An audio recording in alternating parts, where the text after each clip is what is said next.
आज आपको बड़ी मज़ेदार स्टोरी सुनाता हूँ एक। ध्यान से सुनिए, मज़ा आएगा। बगदाद में एक बादशाह रहा करते थे। उनका नाम था अकबर। साल में एक बार त्यौहार मनाया करते थे। उस त्यौहार में जो है उनकी जो प्रजा होती है, पब्लिक होती है, वो आकर उन्हें तोहफे देती थी और तरह तरह के तोहफे लाते थे जो लोग होते हैं। और राजा को खुश करने के लिए, राजा खुश होते हैं तो उनको बेशकीमती इनाम दिया करते थे। तो उसी उसमें जो है एक हिंदुस्तान से, समझ लो, एक रामदेव नाम का आदमी उनके सामने पेश होता है। तो रामदेव जो है बादशाह के सामने सिर झुका के सलाम करता है। बादशाह पूछता है, हाँ भाई क्या लाए हो? तो कहता है, मैं आपके लिए एक बेशकीमती घोड़ा लाया हूँ। तो वाह भाई, तो वो घोड़ा दिखाओ। तो रामदेव जो है वो अपना चादर हटाते हैं, घोड़ा निकलता है लकड़ी का। तो बादशाह कहता है, भाई ये लकड़ी का घोड़ा तो सारी दुनिया मैंने देखे हुए बहुत। कहता है, बादशाह जी ये घोड़ा ऐसा वैसा घोड़ा नहीं है, ये घोड़ा यांत्रिक घोड़ा है। तो इसमें क्या खासियत है भाई? तो जनाब, इस पर बैठ कर ना आप आसमान में उड़ सकते हो। इसमें ऐसे ऐसे मैंने यंत्र लगाए हैं, ये आपको मिनटों में ही बहुत तेज़ स्पीड के साथ पूरी दुनिया घुमा सकता है। बादशाह को यकीन नहीं आता। बादशाह कहता है, ये बात सुन, एक काम कर, तू इस घोड़े पर बैठकर मुझे उड़कर दिखा। और ऐसा कर कि वो सामने पहाड़ है, उस पहाड़ तक जा और फिर उस पहाड़ के बेस में, मतलब जहाँ नीचे एक खजूर का पेड़ है, वहाँ से ना एक पत्ता तोड़ कर लिया। देखता हूँ कितनी देर में जाता है आता है, तेरी बात में कितनी सच्चाई है अभी पता चल जाएगा। तो रामदेव घोड़े पर बैठता है और घोड़े पर कुछ बटन लगे होते हैं, वो एक बटन दबाता है, घोड़ा आसमान में उड़ जाता है और वो पहाड़ की तरफ कूच कर जाता है। मुश्किल से 5 मिनट के बाद वापस भी आ जाता है और पत्ता नहीं, पूरी टहनी लेकर आ जाता है खजूर के पेड़ की उखाड़ कर। तो कहता, बादशाह देखो, ये खजूर के पेड़ की टहनी ले आया हूँ मैं। तो बादशाह खुश। उनका वाह भाई, बादशाह तो जो है एकदम आश्चर्यचकित हो जाता है। तो वो कहता है, मांगो क्या चाहिए इसके बदले में? तो वो कहता है, मुझे तो कुछ खास ही चाहिए। उसने कहा, अच्छा हीरे जवाहरात बोलो क्या चाहिए? उसने कहा, नहीं, हीरे जवाहरात से कुछ नहीं होगा। फिर तेरे को मैं अपना एक स्टेट दे दूँ, उसका गवर्नर बना दूँ? उसने कहा, नहीं, मुझे उससे भी कुछ ज़्यादा चाहिए। तो उसने कहा, ठीक है मांगो, मैं वो भी देने को तैयार हूँ। तो उसने कहा, नहीं राजा, बादशाह जी आप जो है ना नाराज़ हो जाओगे, मेरी डिमांड कुछ ऐसी है। तो आप मुझे पहले वचन दो कि आप नाराज़ नहीं होगे और मुझे किसी प्रकार का दंड भी नहीं दोगे। बादशाह जो है उसे वचन देता है कि मैं ऐसा नहीं करूँगा। तो कहता है, बादशाह मैं आपकी बेटी से, राजकुमारी से शादी करना चाहता हूँ। सुनकर बादशाह गुस्से से लाल पीला हो तो जाता है, लेकिन वचन दिया हुआ था कि कुछ नहीं कहना। दरबारी भी सब गुस्से में आ जाते हैं। पास में खड़ा हुआ बादशाह का बेटा, उसका नाम रख लेते हैं सलमान। तो बादशाह का बेटा सलमान जो है वो गुस्से में आ जाता है। तब बादशाह ने वचन दिया, मैंने नहीं दिया। वो अपनी म्यान से तलवार निकाल लेता है, लेकिन फिर बादशाह को देखता है कि बादशाह चुप है, तो बादशाह उसे इशारा भी करता है कि नहीं। तो सलमान को लगता है कि शायद जो पापा हैं वो इसकी बात को मान लेंगे और घोड़े के बदले में हो सकता है कि उसकी बहन की शादी उससे कर भी दे। पर वो अपने मन में जो है बहुत बेइज्जती महसूस कर रहा होता है कि ये कहाँ का 2 टके का कारीगर, और ये हमारी बहन से शादी करेगा। तो वो कहता है, बादशाह एक बार मुझे पहले इस घोड़े को परख लेने दो, इससे पहले कि आप कोई और दूसरा वचन दो। तो वो एकदम जो है घोड़े पर चढ़ जाता है और चढ़ते ही उड़ने वाला बटन दबा देता है और घोड़ा जो है देखते देखते आसमान में बहुत ऊंचाई पर उड़ जाता है। अब सब काम जो है एकदम पलक झपकते हो जाते हैं। तो कारीगर जो है वो जो रामदेव है वो बादशाह के आगे हाथ जोड़े खड़ा होता है, महाराज ये क्या किया इसने, इसको तो ये बटन नहीं मालूम कि कौन सा दबाना है जो नीचे आ जाए, ये तो मुझसे पूछे बगैर ही उड़ गया है, अब वो कैसे नीचे आएगा, मेरे को तो चिंता हो रही है। बादशाह भी घबरा जाते हैं, कहता है वो तो बहुत ऊंचा उड़ गया है और उसमें कई प्रकार के बटन हैं, अलग अलग बटन हैं अलग अलग कार्यों के लिए। तो जो उड़ने वाला था वो तो उसने देख रखा था, जो मैंने भी दबाया था, लेकिन उतरने वाला तो उसे भी नहीं मालूम। तो बादशाह घबराया था कि अब क्या होगा। तो वो फिर रामदेव कहता देखो इसमें मेरा तो कसूर नहीं है, मैंने उसने मेरे से पूछा नहीं, वो पूछे बगैर ये सब कर दिया, तो इसके लिए मेरे को आप किसी प्रकार का दंड मत दीजिए। थोड़ी देर इंतज़ार करते हैं लेकिन कुछ नहीं होता। तो बादशाह फिर अपने सिपाही बुलाता है, कहता है कि इसको गिरफ्तार कर लो रामदेव को। तो रामदेव पूछता है बादशाह ऐसा क्यों कर रहे हो, कहता है देखो भैया जो भी हुआ तेरे उस मनुष्य घोड़े की वजह से हुआ, अब हो सकता है अगर मेरे बेटे को कुछ नुकसान हुआ तो फिर तेरी खैर नहीं, मैं तेरे को 3 महीने के लिए जेल में डाल रहा हूँ, अगर 3 महीने तक मेरा बेटा सकुशल वापस ना आया तो तेरे को बाजार में खड़ा करके फांसी दे दी जाएगी। और ये कहकर राजा जो है उसको कैद में कर लेता है। अब सलमान साहब घोड़ा उड़े चला जा रहा है, वो घबरा रहे हैं, नीचे की धरती भी नहीं दिखाई दे रही, बादलों के पार हो गए हैं और उल्टे सीधे वो सब बटन दबाता रहता है, घोड़े की जो है उड़ानें बदलती रहती हैं लेकिन वो उतरता नहीं है।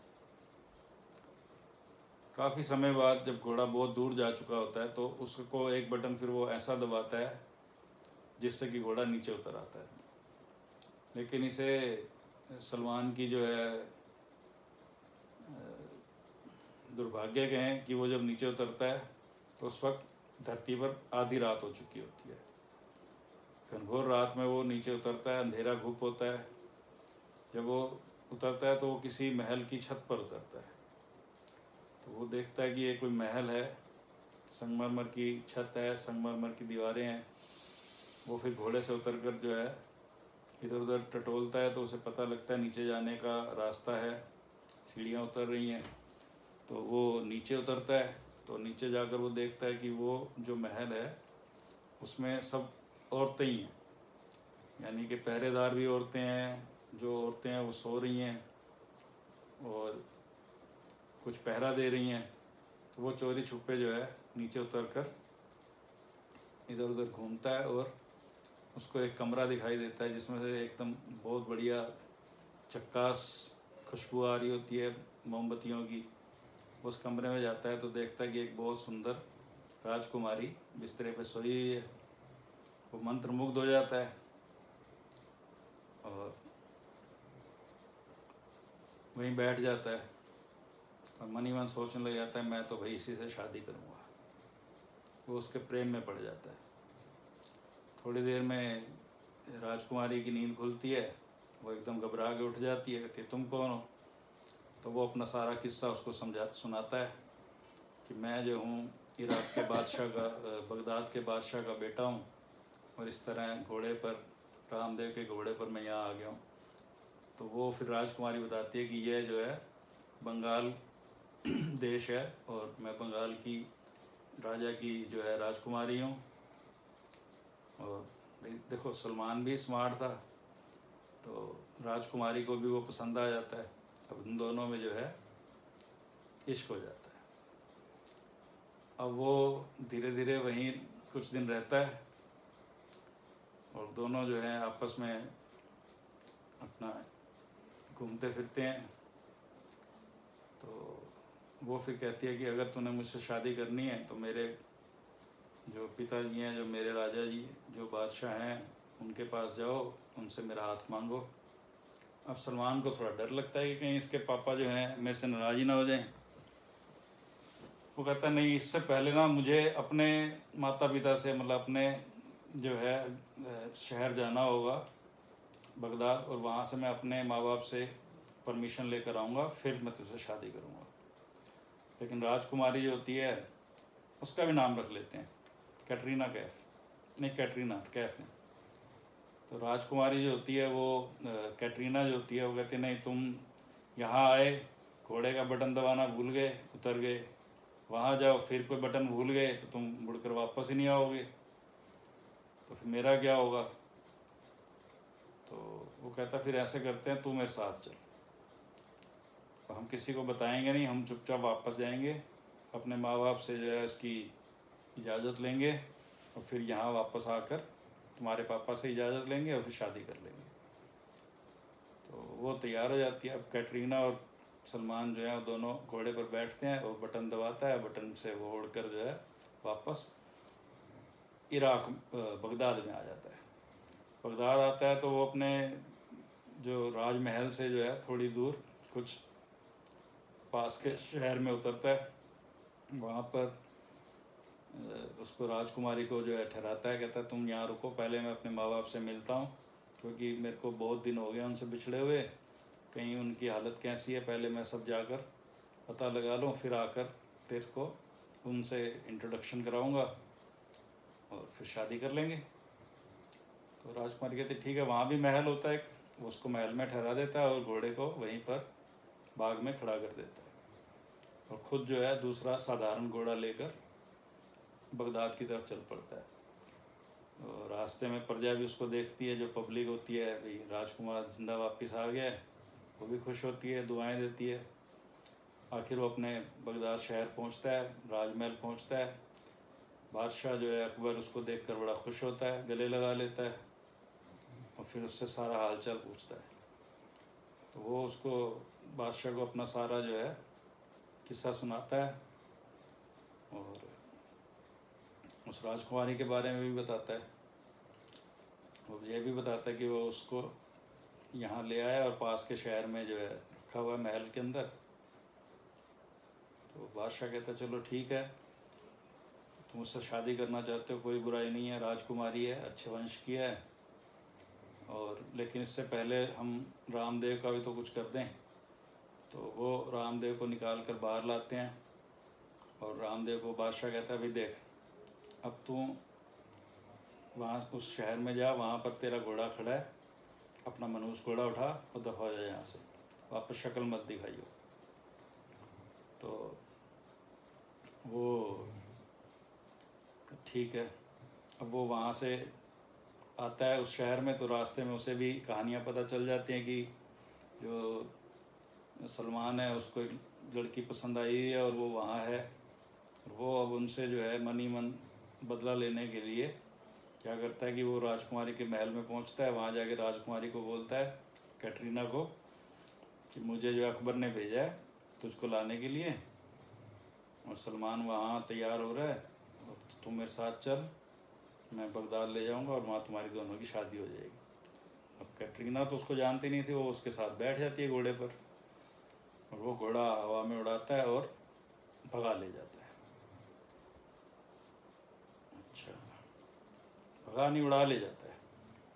तो अब इधर बादशाह जो है वो अपना जुलूस लेकर उस शहर पहुंचता है, और उसके पहुंचने से पहले जो है सलमान भी वहाँ आ जाता है कि मैं कैटरीना को जाके पहले इन्फॉर्म कर दूं, पप्पा आ रहे हैं और तैयार होके बैठ, और तेरी मेरी शादी की बात करेंगे। और लेकिन जब वो सलमान वहाँ पहुँचता है तो वहाँ का जो उनका पहरेदार होता है वो उनको बता देता है कि भाई वो ऐसे ऐसे यहाँ पर रामदेव आया था, वो तो कह रहा था कि बादशाह ने भेजा है, और वो कैटरीना को लेके चला गया उस लकड़ी वाले घोड़े पर, उड़कर चला गया। तो भाई सलमान तो पागल हो जाता है, वो कहता नहीं मैं उस लड़की के बाद नहीं रह सकता, और वो बेहोश हो जाता है। इतने में उसके बादशाह की सवारी आ जाती है। उसे पता लगता है कि वो लड़की को जो है रामदेव लेके भाग गया है। तो बादशाह को और गुस्सा आता है, वो अपने लड़के पर भी नाराज़ होता है, कहता है ये बेवकूफ़ है, पहले उसका घोड़ा बिना पूछे लेके उड़ गया, फिर बिना पूछे लड़की ले आया, अब बेहोश हुआ पड़ा है, पड़ा रहने दो उसको ही। वो अपने वापस अपने महल में चला जाता है। अब सलमान को जब होश आता है तो वो अपने पहरेदार को कहता है, भाई मैं इस लड़की के बगैर नहीं रह सकता, मैं भी हिंदुस्तान जाऊंगा और उस लड़की को किसी भी तरीके से रामदेव से छुड़ा कर ले आऊँगा। तो वो कहता है वहाँ जाने के लिए ना मेरे को ना फ़कीरों के कपड़े ला दो, मैं फ़कीर बन के साधु बन के जाऊँगा, उसे ढूंढूंगा, जैसे मिलेगी फिर मैं उसको लेकर यहाँ वापस आ जाऊँगा। तो वो साधु बनकर जो है हिंदुस्तान की तरफ चल पड़ता है। इधर रामदेव जो है उड़ते उड़ते कश्मीर पहुँच जाता है। कश्मीर में जाता है, उसे भूख लगती है, बहुत देर से उड़ रहा होता है, लड़की को भी भूख लगती है कटरीना को। तो कहता है नीचे उतरते हैं, देखते हैं कुछ खाने का मिलता है। तो वो नीचे उतरते हैं, जंगल होता है, झरना बह रहा होता है, सुंदर वादियाँ होती हैं कश्मीर की। तो वो उसे कहता है तू यहीं रुक, मैं पास में किसी गांव में जाकर कुछ खाने का सामान लाता हूँ। कैटरीना जो है वहीं अपना बैठ जाती है और झरने वरने देखती रहती है। रामदेव जाता है किसी गांव से पास के, खाना ले आता है, वापस आता है तो देखता है कैटरीना जो है झरने के नीचे नहा रही है। उसे देख के रामदेव उत्तेजित हो जाता है और वो उस पर झपट पड़ता है। कैटरीना आगे आगे भागती है, रामदेव पीछे पीछे भागता है, कैटरीना आगे आगे, रामदेव पीछे पीछे। इतने में वहाँ से कश्मीर का राजा गुजर रहा होता है जंगल में शिकार करने के लिए। कश्मीर का राजा मान लीजिए फारूक। अब वो लड़की की चिल्लाने की आवाज़ सुनता है तो फ़ौरन वहाँ आता है और देखता है कि रामदेव जो है लड़की के पीछे पड़ा हुआ है, लड़की आगे आगे भाग रही है। तो वो अपनी पिस्तौल रिवॉल्वर निकालता है और शूट कर देता है रामदेव को। अब कैटरीना को थोड़ी सांस में सांस आती है तो वो देखती है कि फ़ारूक ने उसको बचा लिया। तो वो फ़ारूक के पास जाती है, उसका धन्यवाद करती है। फ़ारूक उसे बताता है कि वो कश्मीर का राजा है, तो चलो उसके साथ महल में रहो। तो वो भी बताती है कि वो बंगाल की रानी है, बंगाल की राजकुमारी है, और ऐसे ऐसे जो है उसको बगदाद के राजकुमार से जो है उसकी शादी होने वाली है, और ये रामदेव जो है उसे ज़बरदस्ती वहाँ से उठा कर ले आया। खैर फ़ारूक जो है मनी मन कैटरीना को चाहने लग जाता है और उसको अपने महल में ले आता है, कुछ दिन वहीं रहता है, फिर बैंड बाजा बारात लेकर तैयारी शुरू कर देता है। तो महल में जहाँ कैटरीना रहती है वहाँ जो है वो जो उसकी दासियाँ होती हैं वो कैटरीना को बता देती हैं कि भाई देख अपने फ़ारूक का दिल आ गया तेरे पे, वो तो तेरे से शादी करेगा। अब कैटरीना कहती है पहले वो रामदेव से जान छुड़ाई, अब ये पल्ले पड़ गया बुढ़ा, तो अब क्या करूं। तो वो सोचती है कि आने दो। जैसे ही फिर फ़ारूक के आदमी या दासियां जो हैं उसके पास जाती हैं उसको लेने के लिए, तो वो एकदम ऐसे पागलों की तरह उछलने लग जाती है, नाटक करने लग जाती है, चिल्लाने लग जाती है, अपने कपड़े फाड़ लेती है, जो आता है उसे काटने को पड़ती है। तो दासियां डर के मारे भागकर वापस फ़ारूक के पास जाती हैं। फ़ारूक से कहते हैं कि राजकुमारी तो पागल हो गई, उस पर जो है कोई साया पड़ गया लगता है। तो फ़ारूक परेशान होता है कि क्या करें भाई। तो वो जो है तरह तरह के हकीमों को बुलाता है, लेकिन राजकुमारी जो है कैटरीना जो है वो किसी हकीम को अपने पास नहीं आने देती और सबको शोर मचा के और धक्का मुक्की करके भगा देती थी। तो कोई भी हकीम जो है उसकी असली हालत नहीं समझ पाते, लेकिन वो होती तो ठीक है और सिर्फ पागल होने का ढोंग करती है।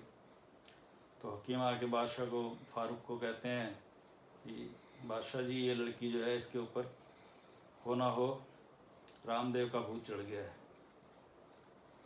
तो इतने में वो सलमान भी जो है साधु के वेश में घूमता घामता कश्मीर पहुंच जाता है। तो वो लोगों से सुन लेता है कि वहाँ पर एक राजकुमारी जो है फ़ारूक के महल में है और वो बंगाल की राजकुमारी है, उससे जो है फ़ारूक ज़बरदस्ती शादी करना चाहता है, लेकिन वो राजकुमारी पागल हो गई है और उसको ठीक करने के लिए एक हकीम की ज़रूरत है। सलमान को समझते देर नहीं लगती कि बंदा भैया ये अपन की आइटम है, इसके पास फंसी हुई है, तो सोचता है इसको छुड़ा कर लाता हूँ। वो फटाफट हकीम का वेश बनाता है और दरबार में पहुँच जाता है और बादशाह फारूक को कहता है कि भाई मैं इसको ठीक कर दूंगा, मेरे को एक बार इसके पास जाने दो, मैंने ऐसे भूत बहुत उतारे हैं। तो फारूक उसको भेज देता है उसके पास। वो उसके महल में जाता है, उसके कमरे में जाता है, उसको जो है उसके पास जाता है। पहले तो राजकुमारी जो है उछल कूद करने लग जाती है, लेकिन वो फिर अपनी दाढ़ी उतार के उसे दिखाता है कि देखो मैं हकीम नहीं हूँ, मैं सलमान ही हूँ और तू मेरी कैटरीना है, मैं तेरे को लेने आया हूँ। अभी मैं कोई प्रोग्राम बनाता हूँ और यहाँ से उड़ जाते हैं। फिर वो वापस महल में आता है, फारूक के पास पूछता है कि भाई देखो इसके ऊपर जो है रामदेव का भूत चढ़ा हुआ है, तो जहाँ से ये तुमको मिली थी वहाँ कुछ और भी था? तो कहते वहाँ एक लकड़ी का घोड़ा था। तो कहता हाँ ये लकड़ी के घोड़े से ही जो है इसका कंट्रोल होगा, तो उस लकड़ी के घोड़े को यहाँ लाया जाए। तो राजा जो है बादशाह उसको लकड़ी के घोड़े को जंगल से महल में मंगवाता है। तो कहता है घोड़े को जो है ना एक खुले मैदान में रख दो और कैटरीना को मेरे साथ भेजो, मैं मंत्र पढ़ूँगा और उसी घोड़े पर सवार होना पड़ेगा और मंत्र पढ़ूँगा, और सारी जो पब्लिक तुम्हारी है, तुम्हारे सिपाही हैं, वो मेरे से जो है 50-50 हाथ दूर खड़े होंगे, पास में कोई नहीं आएगा, किसी को मेरे मंत्र सुनाई नहीं देने चाहिए। तो वो फिर इस तरह से कैटरीना को लेके उस घोड़े तक जाता है, घोड़े पर सवार हो जाता है और फटाफट उड़ने वाला बटन दबा देता है और उड़ जाता है। और ऊपर से चिल्लाया कहता है कि मैं इसका सलमान हूँ, ये मेरी कैटरीना है, मैं कोई हकीम नहीं हूँ, मैं इसको लेने आया था, लेकर जा रहा हूँ। फिर वो उसको लेकर बगदाद चला जाता है और बगदाद जाकर घोड़े को उतारता है और बादशाह को कैटरीना से मिलवाता है। बादशाह खुश, रंगा खुश, खेल ख़त्म, पैसा हजम, बादशाह उसकी शादी कर देता है सलमान की कैटरीना के साथ, और उड़ने वाला घोड़ा फ्री में मिल जाता है, रामदेव का छुटकारा हो जाता है, और इस तरह हमारी कहानी यहीं ख़त्म होती है। तो फिर मिलेंगे। कहानी पसंद आई हो तो प्लीज़ प्लीज़ प्लीज़ सब्सक्राइब करो, और भाई वो लोग सब्सक्राइब ना करें जिन्होंने पहले कर रखा है, जिनकी स्क्रीन के नीचे लाल रंग में सब्सक्राइब लिखा हो, सिर्फ वही उसको टच करें। अगर वो काले रंग में लिखा है तो उसको टच ना करें या अनसब्सक्राइब हो जाता है। तो स्टोरी को शेयर भी करें, अपने दोस्तों को भी सुनाएं, दोस्तों को दिखाएं और मेरे चैनल को फैलाएं। धन्यवाद।